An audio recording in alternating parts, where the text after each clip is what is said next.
আসসালামু আলাইকুম, welcome to my channel. আশা করছি যে যেখান থেকে দেখছেন আল্লাহর রহমতে ভালো আছেন। আলহামদুলিল্লাহ, আমিও ভালো আছি। আজকে প্রচণ্ড গরম পড়েছে, তাই ভাবলাম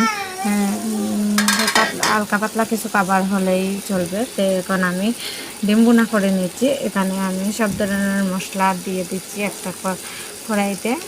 এটা দিয়েছিলাম পেঁয়াজ কুচি, রসুন বাটা, আদা বাটা। এখন আমি গুঁড়া মশলা দিয়েছি। এখানে হলুদ গুঁড়ো, মরিচ গুঁড়ো, ধনিয়া গুঁড়ো, জিরা গুঁড়ো, এখন সব মশলাকে একসাথে কষিয়ে নিচ্ছি।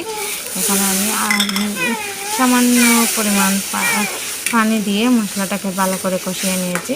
আগে থেকে আমি ডিমগুলো সিদ্ধ করে ওই ডিমগুলোকে তেলের মধ্যে নুন হলুদ দিয়ে ভেজে নিয়েছিলাম।